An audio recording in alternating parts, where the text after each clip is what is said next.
எல்லாருக்கும் வணக்கம். எப்படி இருக்கீங்க? இன்றைக்கி சமையல் விருந்தில் நம்ம வந்து மில்லட் தோசை எப்படி பண்ணுறதுன்னு பார்க்க போகிறோம். நான் ஏற்கனவே நிறைய ரெசிபி மில்லட்டில் எப்படி பண்ணுறதுன்னு போட்டிருக்கேன்.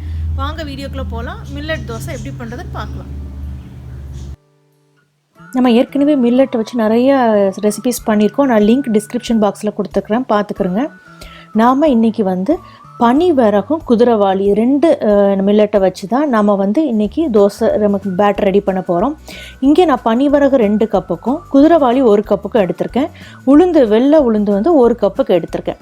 ஸோ இப்போ 3 கப்பு நாம் வந்து மில்லட் எடுத்திருக்கோம், 1 கப்பு உளுந்து எடுத்திருக்கோம். நீங்கள் எந்த விதமான மில்லட்டும் நீங்கள் இது சேர்த்துக்கலாம். ஆனால் நான் இங்கே மில்லட்டை தனியாக ஊற வைக்க போகிறேன், உளுந்தை தனியாக ஊற வைக்க போகிறேன். 2 தடவை தண்ணியில் நல்லா கழுவிட்டு 4 to 5 மணி நேரம் ஊற விடுங்க. இப்போ இது நல்லாவே ஊறிடுச்சு.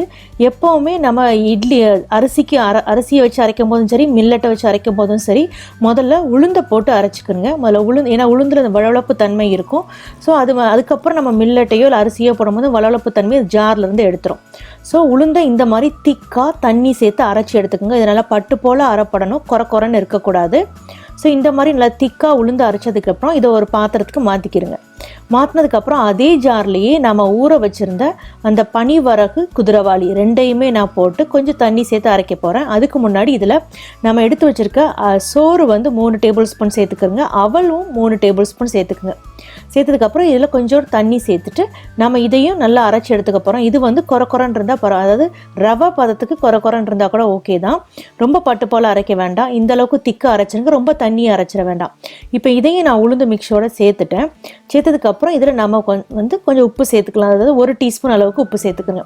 சேர்த்துட்டு கையாலேயே மாவை பிசைங்க, ஸ்பூனால் பிசைய வேண்டாம். அப்போ தான் மாவு நல்லா புளிச்சு நமக்கு கிடைக்கும். இது ஒரு வார்ம் பிளேஸில் வச்சு 8 to 12 மணி நேரம் இல்லைன்னா ஓவர் நைட் கூட விட்டுடலாம். இப்போ பாருங்கள், நம்ம மறுநாள் பார்த்தோன்னா மாவு இந்த மாதிரி நமக்கு நல்லா ரெடியாக இருக்கும். பாருங்கள், மாவு நல்லாவே ரெடியாக இருக்குது. உங்களுக்கு கிளறும் போதே தெரியும், அந்த வாசனையும் வரும், அந்த புளிச்ச வாசனையும் வரும். அதே போல் மாவு கொஞ்சம் திக்காக இருக்க மாதிரி நமக்கு தெரியும். ரொம்ப தண்ணியாக அரைச்சிட்டிங்கனாலும் நமக்கு நல்லா இருக்காது. பாருங்கள், நல்லா திக்காக ஃபர்மெண்ட் ஆகி தெரியுதா? ஸோ இப்போ நமக்கு பேட்டர் ரெடி ஆயிடுச்சு.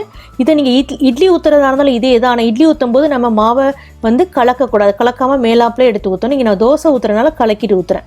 அந்த ஸ்கில்லட் தோசைக்கல் வந்து நல்லா சூடானதுக்கப்புறம் ஒரு குழிக்கரண்டி எடுத்து அதில் மாவு ஊற்றி டக்குன்னு இந்த மாதிரி ஸ்ப்ரெட் பண்ணுங்கள். நல்லா ஸ்ப்ரெட் பண்ணதுக்கப்புறம் இதில் நான் வந்து நல்லெண்ணெய் தான் சேர்க்குறேன். 1 டீஸ்பூனுக்கு நல்லெண்ணெய் சேர்த்துக்கிறேங்க. நீங்கள் மாவை நல்லா ஆட்டிருக்கீங்கன்னா ஒன்று வந்து புளிச்சு அந்த வாசனையை வச்சு கண்டுபிடிக்கலாம். அப்படி இல்லைன்னா தோசை ஊற்றுனீங்க அப்படின்னா தோசையை பரட்டி போடும்போது அந்த பின்னாடி அந்த ப்ரௌன் கலர் நல்லா ஃபார்ம் ஆகிருக்கும். அதாவது மாவு நல்லா புளிக்கலை அப்படின்னா அது வந்து வெள்ளை கலரில் தான் தெரியும் உங்களுக்கு. அதிலே டிஃப்ரென்ஷியேட் நீங்கள் கண்டுபிடிச்சிக்கலாம். நீங்கள் மாவு பர்ஃபெக்டாக இருக்கா இல்லையா? இந்த பாருங்கள், அந்த ப்ரௌன் கலரில் வந்திருக்கா? இந்த மாதிரி வந்துச்சு அப்படின்னா மாவு நல்லாவே புளிச்சு பர்ஃபெக்டாக இருக்குன்னு அர்த்தம். இந்த மாதிரி திருப்பி போட்டதுக்கு அப்புறம் இப்போ இந்த பக்கமும் குக் ஆயிடுச்சு. இதை நாம் அப்படியே எடுத்து சர்வ் பண்ணிடலாம். நான் இன்னொரு லேடில் நான் ஊற்றி காட்டுறேன் பாருங்கள், மாவு எந்த அளவு ஸ்மூத்தாக நல்லா இருக்குன்னு சொல்லிட்டு. இப்போ இன்னொரு இதுவும் ஊற்றிட்டேன். எப்போவுமே தோசையில் ஊற்றும் போது நல்லா சுட சுட கல்லை வச்சுட்டு ஊற்றுங்க. அப்போ தான் வந்து உங்களுக்கு தோசை நல்லா கிறிஸ்பியாக கிடைக்கும். ஸோ இந்த மாதிரி ரெடி பண்ணதுக்கப்புறம் கொஞ்சம் எண்ணெய் சேர்த்துக்கிறோங்க. சேர்த்துட்டு இதையும் நம்ம சர்வ் பண்ண ஆரம்பிச்சிடலாம். இதை நீங்கள் சாம்பார் எந்த விதமான சட்னி வச்சு நீங்கள் சர்வ் பண்ணலாம். இன்றைக்கி நான் வந்து மின் சட்னி வச்சு சர்வ் பண்ணுறேன். நான் ஏற்கனவே சமையல் விருந்தில் நிறைய ரெசிபிஸ் போட்டிருக்கேன், லிங்க் அட்டாச் பண்ணி விடுறேன், பார்த்துக்குங்க. அதே போல் நான் மில்லட் ரெசிபிக்கும் நிறைய நான் லிங்க் அட்டாச் பண்ணி விடுறேன், அதையும் டிஸ்கிரிப்ஷன் பாக்ஸில் செக் பண்ணிக்கலாம் நீங்கள். இப்போ ரொம்ப டேஸ்டியான மில்லட் தோசை எப்படி ரெடி பண்ணுறதுன்னு பார்த்துருப்பீங்க. அதை நீங்களும் ட்ரை பண்ணி பாருங்கள். பார்த்துட்டு கமெண்ட்ஸ் சமையல் விருந்தில் போஸ்ட் பண்ணுங்கள். இந்த வீடியோ உங்களுக்கு பிடிச்சிருந்தா சமையல் விருந்து சேனலை லைக் பண்ணுங்கள், ஷேர் பண்ணுங்கள். கூடவே பெல் சிம்பிளை நீங்கள் கிளிக் பண்ணிட்டீங்கன்னா அப்டேட் பண்ணுற வீடியோஸ் உடனே பார்க்கலாம். இன்னொரு வீடியோவில் சந்திக்கலாம். நன்றி, வணக்கம்.